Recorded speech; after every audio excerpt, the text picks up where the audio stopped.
नमस्कार। मैं डॉक्टर ओम प्रकाश बैरवा, सहायक आचार्य संस्कृत, राजकीय स्नातकोत्तर महाविद्यालय झालावाड़। आज हम शुक्ल यजुर्वेद की कान्व संहिता के 40वें अध्याय ईशावास्योपनिषद का अध्ययन करेंगे। इस मंत्र में सत्य धर्म के दर्शन का वर्णन हुआ है। हिरण्मयेन पात्रेण सत्यस्यापिहितं मुखं तत्त्वं पोषन्नपावृणु सत्यधर्माय दृष्टये। हिरण्मयेन पात्रेण सत्यस्य अपिहितं मुखं तत्त्वं पोषन्नपावृणु सत्यधर्माय दृष्टये। हिरण्मयेन, हिरण्य में कहते हैं सोना, तो हिरण्मयेन है सोने के, पात्रेण पात्र से, ढक्कन से, सत्यस्य मुखम अपिहितम, सत्य यानी सत्य का, मुखम यानी मुख, अपिहितम यानी ढका हुआ है। सोने के पात्र से या ढक्कन से सत्य का मुंह ढका हुआ है।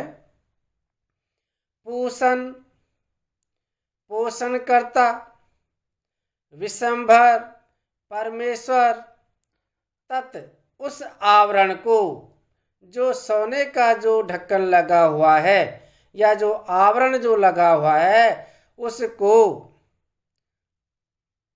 त्वम आप सत्य धर्माय, सत्य धर्म को दृष्टिये देखने के लिए अपावृणु खोलो। हे पोषण करता विश्वंभर, सत्य धर्म को देखने के लिए उस ढक्कन को तुम खोल दो। सोने के पात्र से सत्य का मुंह ढका हुआ है। हे पोषण करता विश्वंभर परमेश्वर, सत्य धर्म को देखने के लिए उस ढक्कन को तुम खोल दो।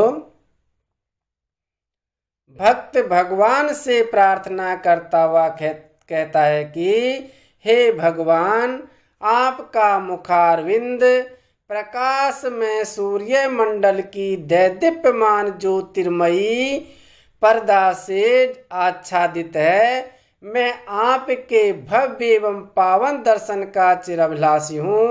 अतः आप मुझ पर कृपा कीजिए और उस आवरण को हटा दीजिए जो कि मेरे दर्शन में व्यवधान स्वरूप है।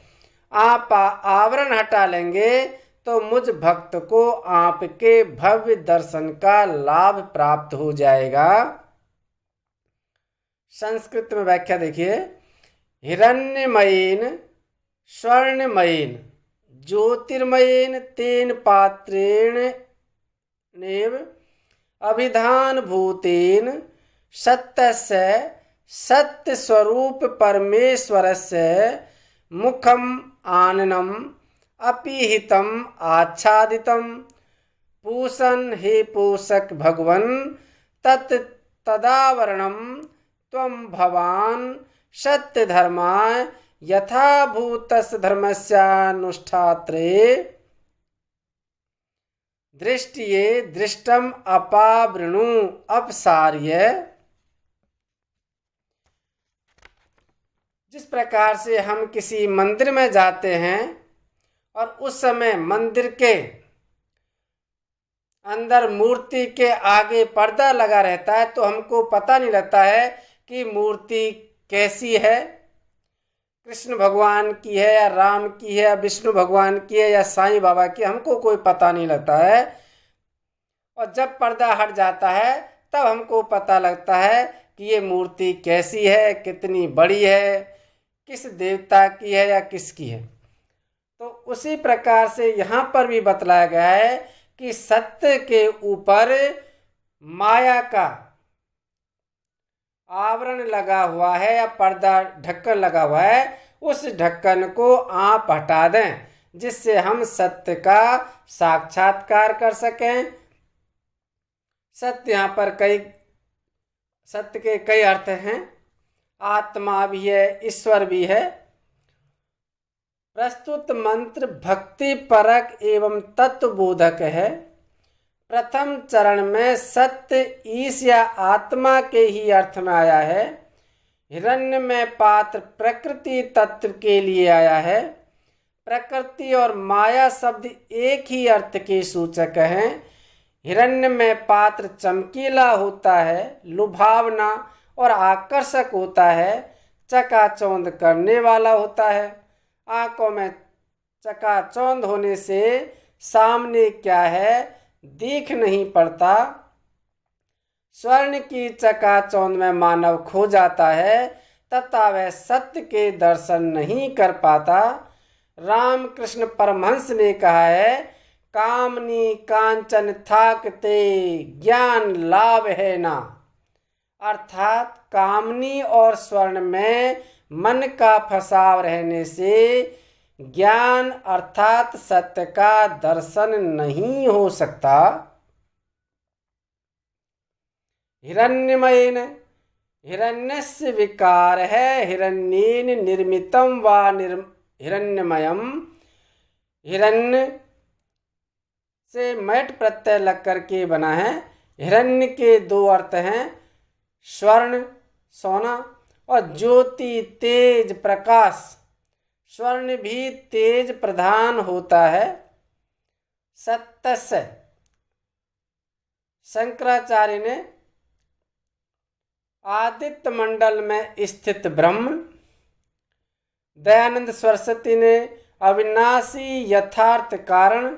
सत्य का अर्थ है जो है, अर्थात जिसकी सतत सत्ता है, जो सदा है और जिसकी का कभी अभाव नहीं होता, वह सत्य है। ना सतो विद्यते भावो न भावो विद्यते सत है। श्रीमद् भगवत गीता में कहा है। वेद में ऋत के साथ ही सत्य आया है। ऋतम च सत्यम च, सत्य जो जैसा है उसको यथावत देखना सत्य दर्शन है। उसे देखकर तद अनुकूल व्यवहार करना सत्य आचरण है। सत्य, ज्ञान, अनंत, ब्रह्म और ईश एक ही अर्थ अथवा तत्व के बोधक हैं। जगत में भीतर और बाहर जो वस्तु जैसी है उसे उसी रूप में देखना और जानना सत्य दर्शन और सत्य ज्ञान है। पूषण, सत्य स्वरूप ईश आत्मा को पूषा कहा गया है। पूषा यानी विश्व का भरण पोषण करने वाला। पूषा को विशंभर भी कहते हैं। पूषण को ऋग्वेद में सूर्य का एक रूप माना जाता है, जिसके मूल में सूर्य की पोषक शक्ति है। आदि भौतिक अर्थ में यह ठीक भी है, परंतु आध्यात्मिक अर्थ में यह परमात्मा के पोषक स्वरूप का ही सूचक है। अपावृणु, अप आ और ब्री धातु से लोट लकार में बनता है। सत्य धर्माय, सत्य धर्म के लिए निर्गुण सत्य जब व्यवहार में सगुण रूप धारण करता है तब वह धर्म मूर्त बनता है, धर्मराज का पद ग्रहण करता है। सत्य ही जीवन के व्यवहार में धर्म हो जाता है। धर्म का अर्थ है कर्तव्य जो करने योग्य है। धर्म से जीवन की पूर्णता होती है। यहाँ पर जो कहा है कि माया है, उस जब तक माया से मोह नहीं हटेगा तब तक उस जो परमात्मा है उसका साक्षात्कार नहीं हो सकता। और इससे संबंधित कबीरदास जी ने भी कहा है, माया मरी न मर मन मरा, मर मर गए शरीर, आशा तृष्णा ना मरी, कह गए दास कबीर। तो जब तक हमारी आशा है, तृष्णा है, मोह है, माया, ये जब तक दूर नहीं होंगे तब तक उस परमात्मा का साक्षात्कार नहीं हो सकता। अगले मंत्र में ईश्वर की प्रार्थना करते हुए मंत्रकर्ता ऋषि द्वारा आत्मा की यथार्थता तथा शरीर की व्यर्थता प्रतिपादित की गई है। पूषने कर से यम सूर्य प्राजापत्य व्यू रश्मीन समूह तेजो यत्ते रूपम कल्याणतमं तत्ते पश्यामि यो असा वसौ पुरुष सो अहम अस्मि। पूषण एकर से यम सूर्य प्राजापत्य व्यूह रश्मीन समूह तेज है यत ते रूपम कल्याणतमं तत् ते पश्यामि यह असौ असौ पुरुष सह अहम अस्मि। पूषण एकर से, पूषण हे पोषण करता विशंभर ईश्वर, एकर से एक दृष्टा ज्ञान के साक्षात्कार अवतार, हे भक्तों का पालन पोषण करने वाले भगवान, हे ज्ञान के साक्षात अवतार, हे जगत नियंता यम, हे जगत नियंता सूर्य प्रकाश स्वरूप, ज्ञानियों के परम लक्ष्य, प्राजापत प्रजापालक, प्रजापति के परम प्रिय, रश्मीन अपनी किरणों को व्यूह इकट्ठा करो। हे प्रजापालक, तू अपनी किरणों को बटोर उन्हें इकट्ठा कर, समूह है उनको एक और कर, यत ते जो तेरा तेज है ज्योतिर्मय प्रकाश को, कल्याणतम कल्याण प्रदायक, रूपम भव्य रूप है, तत्ते उस आपके भव्य स्वरूप को पश्यामी देखता हूँ। यह असौ जो यह असौ यानी प्राणों में पुरुष है सह अहम अस्मि वह मैं हूँ। जो तेरा अत्यंत कल्याणकारी तेजोमय रूप है वह तेरा रूप मैं देखता हूँ। जो यह प्राणों में पुरुष है वह मैं हूँ। इस मंत्र में भगवान का भक्त परमेश्वर से प्रार्थना करता हुआ कहता है कि हे परम ब्रह्म परमात्मा, आप इस संपूर्ण विश्व का पालन पोषण करने वाले हैं। आप ज्ञान के साक्षात स्वरूप हैं तथा समस्त विश्व पर नियंत्रण करने वाले हैं। आप ज्ञानियों एवं भक्तों के परम लक्ष्य हैं। आप प्रजापति के परम प्रिय हैं। अतः मुझ सेवक पर कृपा दृष्टि दर्शाते हुए इन दर्शन में व्यवधान स्वरूप अपनी किरणों को हटा लीजिए, जिससे कि मैं आपका जो यह कल्याणकारी तेजोमय रूप है उसे आसानी से देख सकूं। जो आप परम पुरुष इस सूर्य के और समस्त विश्व के आत्मा हैं, वही आत्मा मुझ में भी है, अतः मैं भी वही हूँ।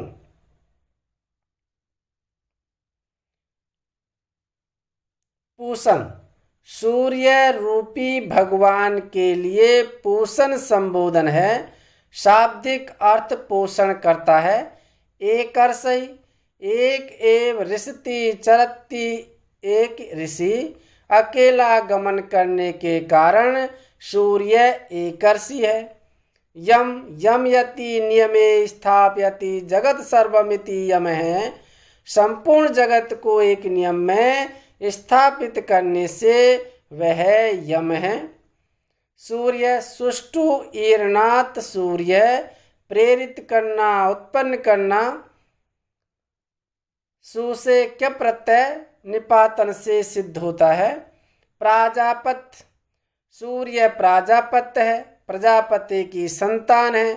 प्रजापति ब्रह्मा का तनु है। इसमें ही यह संपूर्ण जगत सन्निहित है और संपूर्ण जगत में यह अंतर्निहित है। ईशावास्यमिदं सर्वम यत् किंच जगताम जगत में यही बात कही गई है। व्यूह रश्मीन समूह है। अपनी किरणों को हटा लो, अपनी योग माया को समेट लो, जिससे कल्याणतम रूप के दर्शन किए जा सकें। इस मंत्र से पूर्ववर्ती मंत्र में हिरण्यमयेन पात्रेण सतस्यापि हितं मुखम, अर्थात स्वर्ण के चमकीले पात्र से सत्य का मुख ढका हुआ है कहा गया है। देखने वाले की पहले दृष्टि स्वर्ण के चमकीले आवरण पर पड़ती है तथा उससे आंखें चौंधिया जाती है, इसलिए स्वर्ण पात्र के ढक्कन को हटाने की प्रार्थना की गई है। उसी प्रकार इस मंत्र में सूर्य के प्रतीक रूप में ईश से हृदय के अंतरतम से प्रार्थना की गई है कि वह जगत के रूप में जो चकाचौंध करने वाली उसकी प्रखर किरणें प्रसारित है उन्हें समेट ले, तभी उसके मंगलमय रूप का दर्शन संभव है। जैसे ही वह स्वर्ण का ढक्कन हटता है, अज्ञान का पर्दा दूर होता है, साधक को आत्म स्वरूप का दर्शन होता है, तब साधक के हृदय से उद्गार प्रस्फुटित होता है, यत्ते रूपम कल्याणतमम तत्ते पश्यामि। हे ईश, जो तेरा कल्याणतम सत्यम शिवम सुंदरम रूप है उसे अब मैं देख रहा हूँ। यो वसा वसौ पुरुष है सो वह अस्मि, जो प्राणों के भीतर रहने वाला पुरुष है वह मैं ही हूँ। यह अहम ब्रह्मास्मि की प्रत्यक्ष अनुभूति है। इस संदर्भ में रामचरितमानस की निम्न चौपाइयां उल्लेखनीय हैं। सोहम अस्मि इति वृत्ते अखंडा, दीप शिखा सोहे परम प्रचंडा, आत्मे अनुभवे सुख सुप्रकाशा, तवे भवे में दमे मूल भ्रम नासा। यही ब्राह्मी स्थिति है जिसमें भेद मिट जाता है तथा आत्मा परमात्मा का साक्षात्कार हो जाता है।